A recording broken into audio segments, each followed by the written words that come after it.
Bueno, continuando con las exposiciones, vamos a mencionar a la doctora Claudia Carolina Vegaso Velázquez con el tema de traqueotomía, médico cirujano, auditora médica y especialista en cirugía cabeza y cuello y maxilofacial.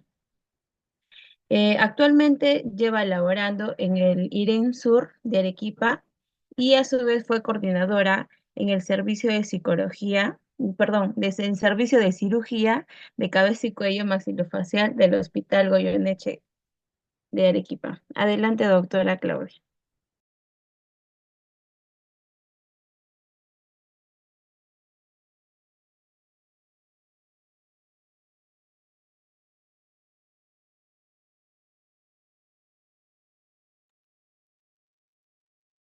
Mientras la doctora va uniéndose, voy mencionando que en el chat se les ha enviado el link de asistencia para todos los asistentes. Por favor, ingresen a registrar su asistencia. Ahí está.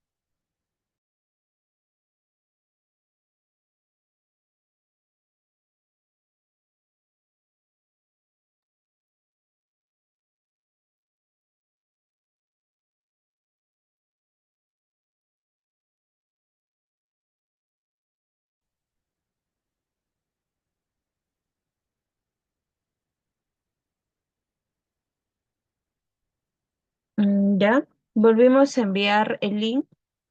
Ya, buenas tardes. ¿Se escucha? Sí, sí, doctora. Mm. Bueno, la charla que me han encargado es sobre traqueostomía.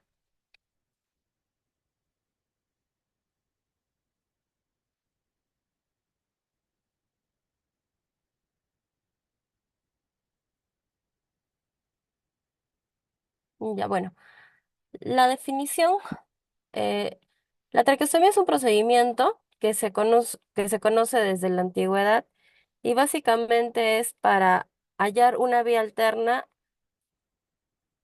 para salvar una vida de la asfixia, ¿no? La traqueostomía es una apertura de un ostoma en la tráquea con el fin de establecer una vía artificial para asegurar la ventilación del paciente. El procedimiento puede ser quirúrgico o actualmente se hace a través de vía percutánea mediante dilatación con un artefacto especial. La traqueostomía deriva del griego y significa abrir la tráquea. La traqueostomía es un procedimiento quirúrgico que consiste en la realización de una apertura en la pared anterior de la tráquea para establecer una vía aérea segura. El orificio creado en la tráquea se continúa con la piel del cuello y se define como un traqueostoma. Eh, los pacientes que van a tener una traqueostomía ya no van a humidificar adecuadamente ni calentar el aire inspirado. Puede haber riesgo de alteraciones en la mecánica de la deglución o de reflejo tusígeno. Por lo mismo, va a aumentar el riesgo de infecciones del tracto respiratorio inferior. Este es un esquema con el cual vamos a visualizar de qué se trata una traqueostomía. Entonces, es una apertura de la tráquea hacia el exterior por la cual va a ingresar el aire. Hay diferentes motivos por la cual se tendría que realizar una traqueostomía. La principal, obstrucción de vía aérea superior. Para conocer un poquito de qué se trata, vamos a hablar sobre las cánulas de traqueostomía. Las cánulas de traqueostomía van a ser un tubo de diámetro menor que la tráquea, que se va a introducir a través del traqueostoma, es decir, el orificio que se realiza para comunicar la tráquea con el exterior. Como vemos, pueden ser de muchos materiales. Normalmente se utilizan los de silicona, también hay de PVC y antiguamente ya se ve con menos frecuencia las cánulas de traqueostomía de plata, que son para pacientes que van a necesitar permanentemente este tipo de cánulas. La longitud va desde los 56 a 90 milímetros, sin embargo, también existen los que se llaman extra largo, que van a medir hasta 130 milímetros, 13 centímetros. Ellos están indicados en pacientes obesos o en aquellos pacientes que tienen una obstrucción por una tumoración, por ejemplo, de tiroides. También van a existir cánulas con fenestra, que va a permitir que el paciente hable y se comunique con sus familiares. Las cánulas de traqueostomía se van a componer de diferentes partes. Tenemos la cánula externa, que va a ser la cánula que se comunica directamente con la tráquea con el exterior. Normalmente esta tiene orejitas, que es donde se colocan los sujetadores para la traqueostomía, en el cuello.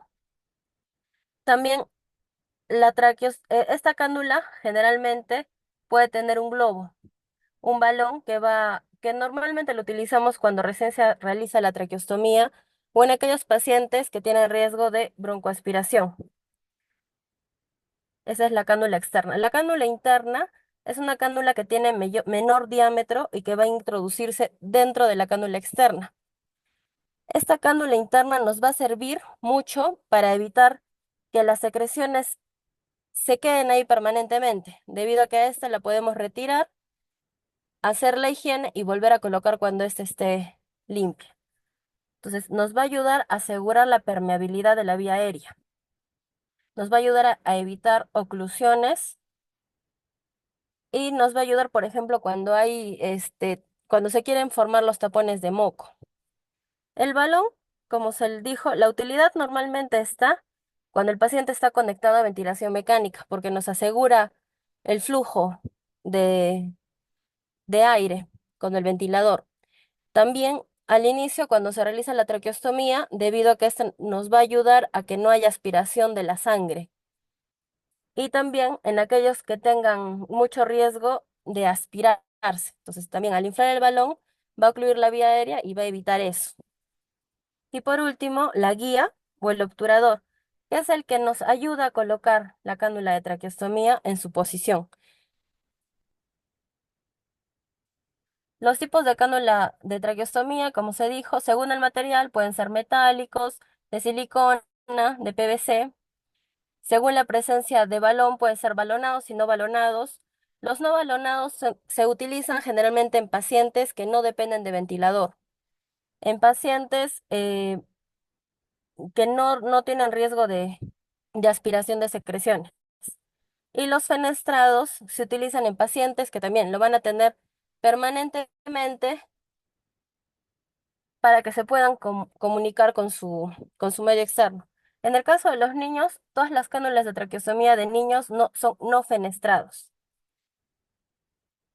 Lo mismo, pueden ser de material de metal, de PVC o de silicona. Pueden tener CAF o no CAF o el balón. Esto es un gráfico de lo mismo, ¿no? Cánulas de plata.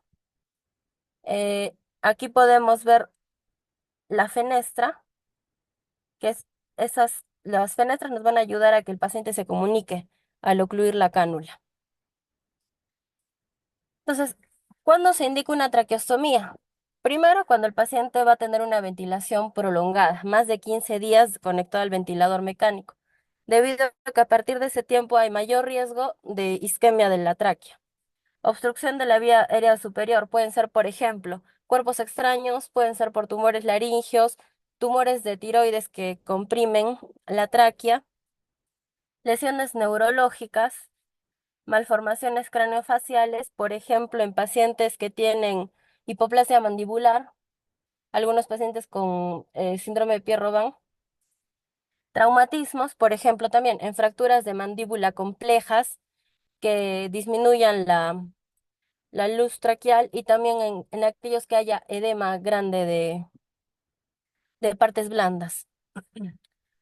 Pacientes con parálisis bilateral de cuerdas vocales, por ejemplo, en pacientes en las que hubo lesiones de los nervios laringio recurrente después de, por ejemplo, una cirugía de tiroides, o incluso cuando hay edema de glotis, la protección de la vía aérea en pacientes con riesgo de aspiración, y cuando hay pacientes que producen tanta secreción que ocluyen repetidamente el tubo orotraqueal. Entonces, la traqueostomía nos da un acceso más fácil para aspiración de las secreciones bronquiales. Las indicaciones, lo mismo, obstrucción de vía aérea superior, injurias de la laringe.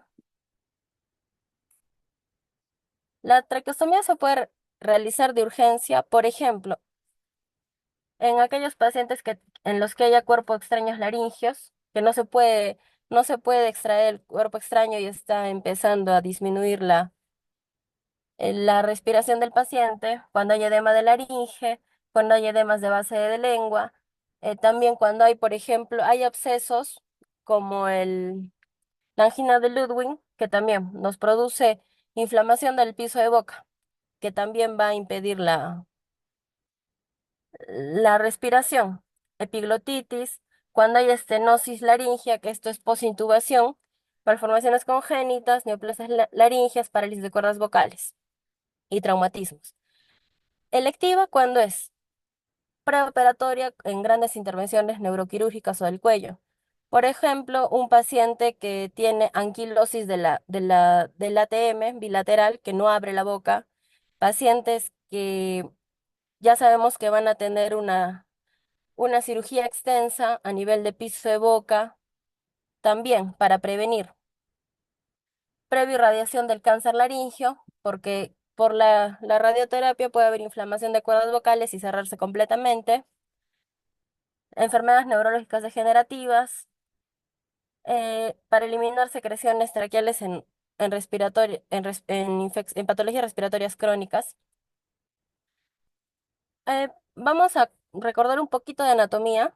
Tenemos la tráquea, que es un órgano tubular, membranoso, cartilaginoso, que va a tener forma de C, que va, que va a continuar la laringe, está inmediatamente por debajo del cartílago cricoides, que es este. Tiene una parte anterior cartilaginosa y la parte posterior es membranosa. Es un órgano de la respiración. Aquí tenemos la posición donde normalmente colocamos la traqueostomía. Tenemos la laringe, tenemos el cartílago cricoides, el primero, el segundo y el tercer anillo traqueal. Entonces, entre el segundo y tercer anillo traqueal, esa es la posición adecuada para una traqueostomía. La técnica quirúrgica básicamente es colocar al paciente hiperextensión de tal forma que la tráquea va a sobresalir sobre el pecho. Entonces, colocamos al paciente en hiperextensión, en decúbito supino, se infiltra anestesia local. Normalmente cuando está dormido con anestesia general, se infiltra anestesia lidocaína con un poquito de epinefrina para hacer algo de vasoconstricción. Vamos a palpar la anatomía de la laringe y normalmente el cartílago que más sobresale es el cartílago tiroides, que es la que normalmente se conoce en los hombres como manzana de Adán. Vamos a pasar nuestro dedo hacia abajo y vamos a sentir la siguiente estructura dura, que es el cartílago cricoides. Algunos hacen la incisión por 1 centímetro debajo del cartílago cricoides o ubicamos la escotadura external y 2 traveses de dedo, esa es la zona de la incisión, que normalmente es una incisión transversal de más o menos 2 centímetros. Entonces, hacemos la incisión horizontal, tomando como referencia el manubrio external, 2 traveses de dedo. Vamos a hacer una incisión pasando el tejido celular subcutáneo hasta platisma. Vamos a identificar los músculos pretiroideos y vamos a hacer básicamente la incisión se hace a través de la línea media entre los músculos pretiroideos. Esa línea media es avascular. Entonces, vamos a ir disecando en profundidad, lateralizando esos músculos. En algunas ocasiones nos vamos a encontrar con la tiroides. Lo normal es que nosotros rechacemos la tiroides hacia arriba, pero si es que es una tiroides voluminosa y el istmo nos impide identificar adecuadamente la tráquea, lo que se hace es sección del istmo tiroideo y ahí recién identificamos la tráquea. hacemos hemostasia, liberamos bien la tráquea y ahí es cuando recién nosotros vamos a poder hacer el corte en tráquea. Para hacer el corte en tráquea tenemos que tener ya un aspirador de secreciones, debido a que inmediatamente que nosotros hagamos el corte en tráquea, vamos a estar expuestos a la secreción traqueal, que es moco, sangre, porque estamos conectados con el ventilador, ¿no? Entonces, normalmente el número de cánula que se utiliza va a depender del sexo. Generalmente en pacientes mujeres utilizamos el tubo número 6 y en varones el 7 o el 8.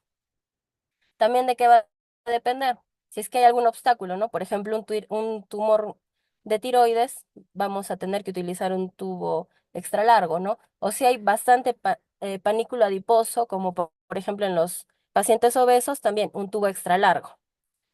La incisión de la tráquea se hace entre los segundo, tercer y cuarto anillo. Ya, los tipos de incisiones traqueales pueden ser verticales, puede ser vertical, puede ser horizontal, puede ser circular, puede ser como un flap, como una U invertida, levantando la pared traqueal, puede ser en H o en cruz. La vertical, la incisión vertical normalmente se utiliza en niños. Entonces, estos son los tipos de incisiones. Vertical en niños, puede ser una transversal, puede ser circular, este en flap, que básicamente se hace un corte en U invertida y se levanta el flap. Es el que más utilizamos debido a que podemos fijar los cartílagos traqueales a la piel, al ostoma, de tal forma que va a ser mucho más fácil si es que en el caso de que la cánula se salga inmediatamente en el posoperatorio. Es mucho más fácil de identificarlo, que es este tipo. Se hace un corte en la tráquea y tenemos este flap, este colajito de tráquea que se puede suturar en la piel, que es más o menos esto de aquí. Nosotros ya hemos hecho acá el corte en tráquea y vemos el CAS, el balón del tubo orotraqueal. Aquí vemos cómo en la tráquea ya la fijamos a piel. Y por lo mismo, si es que se saliera inadvertidamente o el paciente se torna agitado, se quita el tubo de traqueostomía. Si tenemos fijada la tráquea a la piel, es mucho más fácil volver a colocar el tubo en posición. Posteriormente, lo que se hace es colocar el tubo de traqueostomía. Esto es más o menos lo mismo, incisión horizontal. En este caso ya se llegó a la tráquea. Vemos aquí la tiroides. La tiroides la podemos llevar hacia arriba o en el peor de los casos, si es que es mucho obstáculo, podemos hacer la incisión a nivel del istmo y colocar ahí recién el tubo de traqueostomía. Aquí tenemos una incisión circular o cuadrangular y aquí tenemos cómo se coloca el tubo de traqueostomía dentro de la tráquea.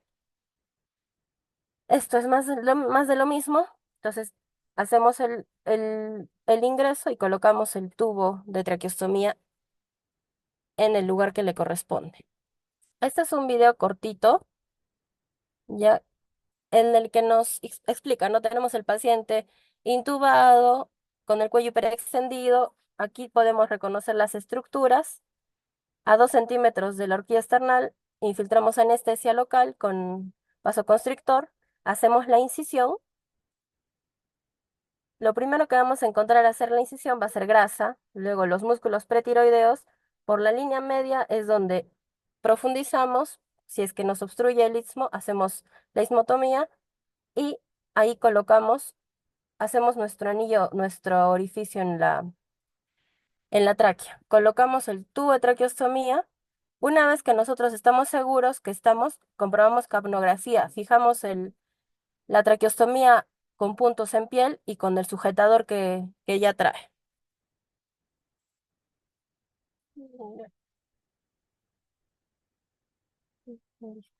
Entonces, hay otro tipo de realizar una traqueostomía.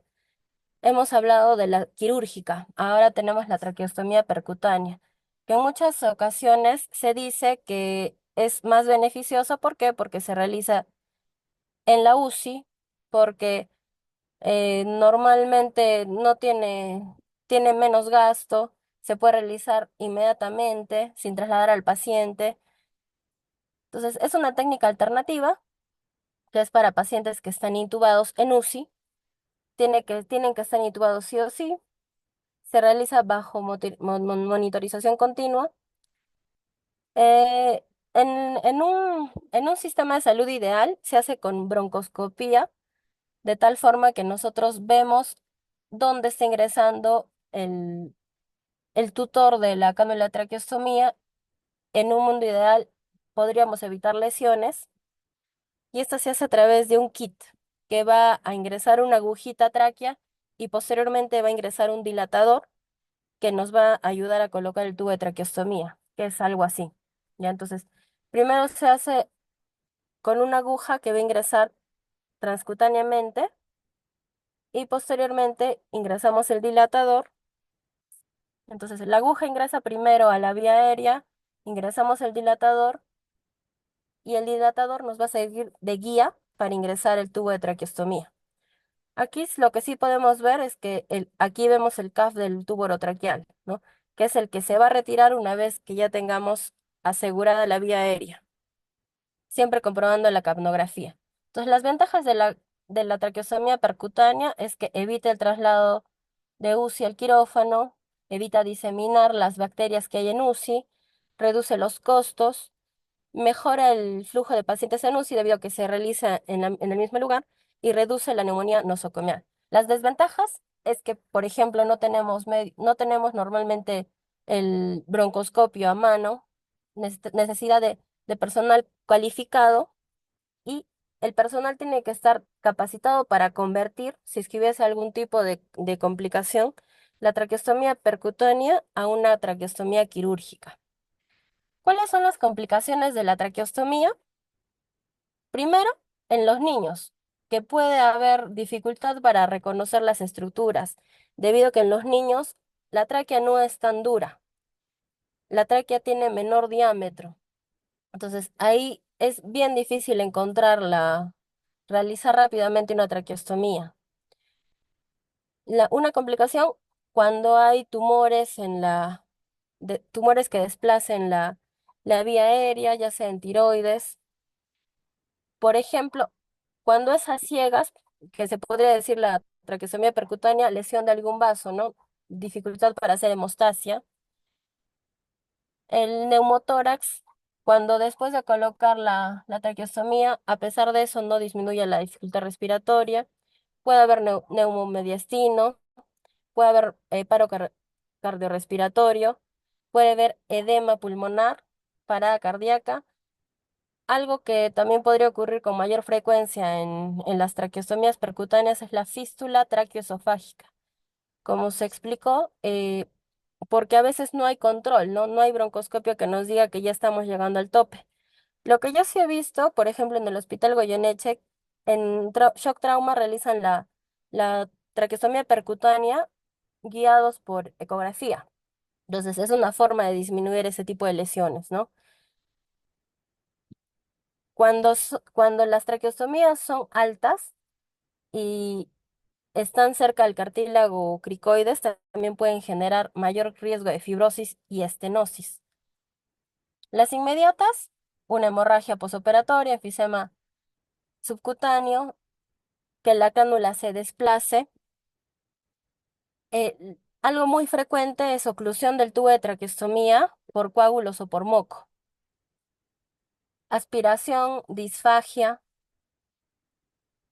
reflujo gastroesofágico e infección de la herida operatoria. Las tardías pueden ser afonía. Dependiendo del tipo del material de las cánulas de traqueostomía, se pueden formar granulomas. Puede haber, por el mismo que la cánula de traqueostomía también tiene CAF, puede haber estenosis laringotraqueales. Hemorragia tardía, ¿por qué? Porque a veces el tubo de traqueostomía no está bien fijado y se mueve constantemente, o el paciente también no lo tolera muy bien y al haber esos movimientos pequeños puede erosionar las paredes de la tráquea. Las fístulas traqueosofágicas por decúbito persistente o por el balón hiperinsuflado. cicatrización defectuosa de heridas, de fístulas y alteraciones, ¿no? Queloides por mala cicatrización. Algo que está descrito y que también se observa es una fístula arterial. Puede ser que haya algún tipo de alteración anatómica o que la cánula sea muy larga, que con el tiempo pueda ir erosionando los cartílagos traqueales y llegar a perforar las arterias. Vamos a hablar muy brevemente de otro tipo de traqueostomía, por así decirlo, que normalmente se utiliza en casos de emergencia, que es la cricotomía. Y también, ¿no? Es algo de emergencia. Para realizarlo, básicamente hay que identificar el cartílago tiroides, que es la manzana de Adán, deslizar los dedos inferiormente y llegar a la zona blanda entre el cartílago tiroides y el cricoides. Como se dijo, el cricoides es el siguiente cartílago, la siguiente zona dura que se va a palpar en el cuello. Y en medio de las dos cartílagos está la membrana cricotiroidea.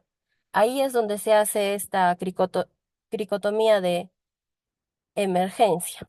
Entonces, básicamente es palpar, encontrar la zona blanda y ahí se hace una incisión y posteriormente se coloca un pequeño tubo o algún tipo de aguja gruesa que nos va a ayudar a abrir la vía aérea. La diferencia básica entre la traqueostomía en pediátricos es, como ya se dijo, que es un poco más compleja debido a las estructuras y normalmente se realizan incisiones verticales.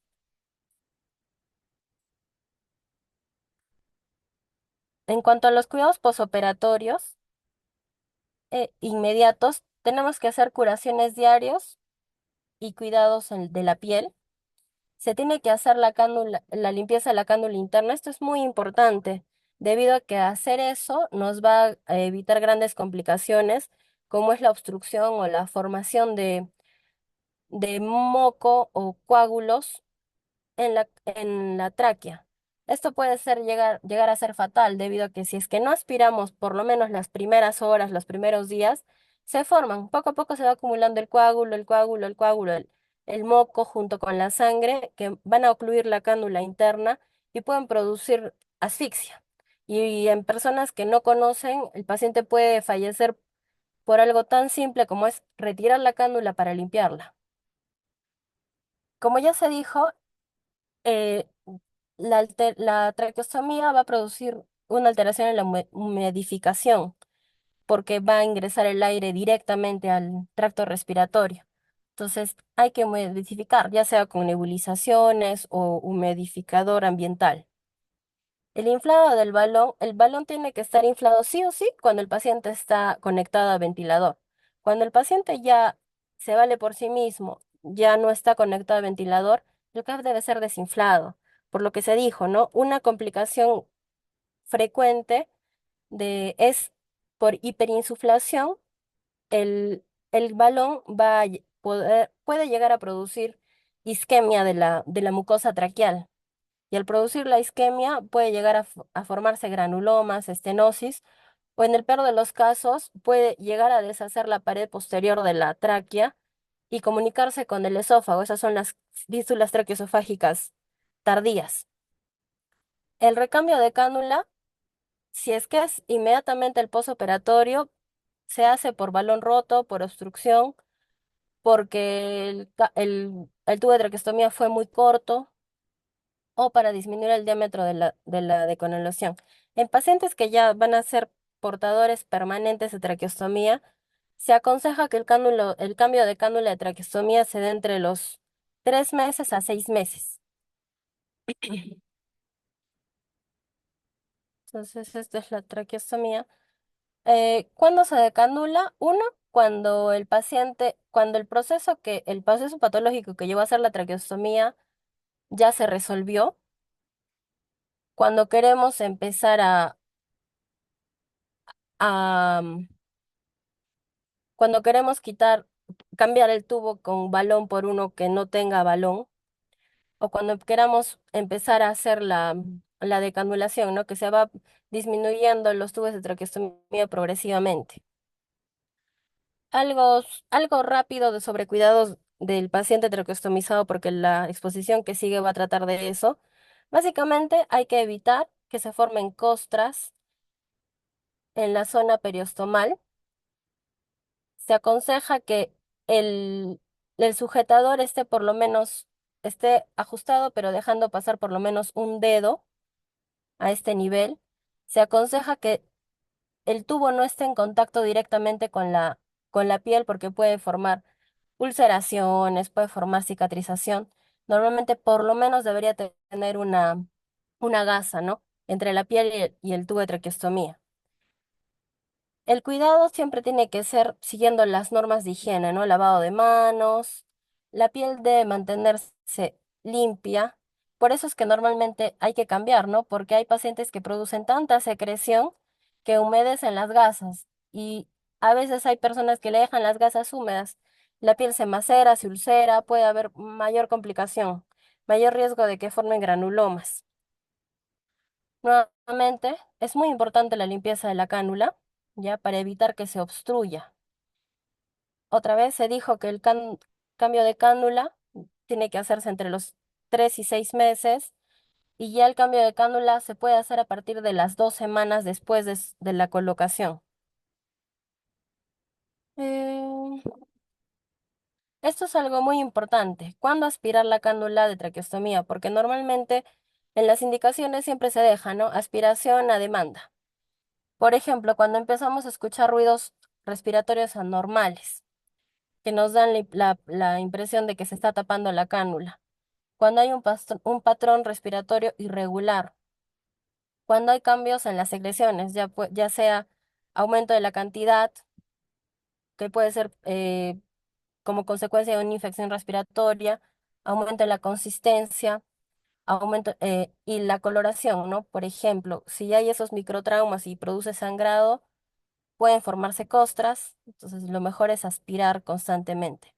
Cuando hay incremento de la tos, cuando hay cambio del color de la tos, de la piel, diaforesis, cianosis, nos puede ya estar indicando que la cándula se está obstruyendo. Listo. Bueno, estos son videos cortos en los que podemos ver cómo realizan la limpieza de la zona de la traqueostomía. Básicamente es delicadamente. Siempre con una mano se agarra el tubo para evitar que se salga y se realiza la limpieza con guantes. Se va a limpiar alrededor del traqueostoma, siempre agarrando con una mano para evitar que se salga. Luego, esa es cómo se hace la limpieza de la cándula interna. También, normalmente los tubos de traqueostomía vienen con dos cánulas. Entonces, una nos permite tenerla limpia, remojarla en agua oxigenada para que salgan todas las secreciones. Siempre tenemos que tener una limpia y una lista para colocar, ¿no? Para el recambio. Entonces, esta es la cánula interna que tenemos nosotros que mantener limpia, que la que nos va a ayudar a que no se acumulen las secreciones dentro del tubo de traqueostomía. Y básicamente haciendo eso, vamos a evitar obstrucción de la vía aérea. Eh, este es otro. También tenemos que hacer cambios de las cintas. Cuando las cintas que vienen con el tubo de traqueostomía ya no sirven, simplemente lo que podemos hacer es cambiar por unas cintas de pelo o con gasas largas se puede hacer el recambio. Entonces, esta es la demostración, ¿no? De cómo se hace la aspiración de la cánula. Con una sonda de aspiración, con guantes, se conecta al aspirador y se succionan las secreciones lentamente, ¿no? Evitando algo muy brusco, ¿no? Para evitar reflejos. Entonces, este es básicamente como, esto es lo que se dijo, ¿no? Sobre los humidificadores, que nos van a ayudar bastante para evitar que haya sequedad y producción de moco. Entonces, ahí está, ¿no? Se introduce la sonda de la cánula sin ocluir y recién cuando ya está dentro se cierra la válvula y se aspira. Esa es la forma de aspirar un tubo de traqueostomía. Y siempre tenemos que tener a mano el aspirador, tenemos que tener a mano el saturómetro para evitar algún tipo de accidentes. Se irriga la sonda siempre. Y bueno, básicamente eso es algo muy breve sobre traqueostomía. Muchas gracias.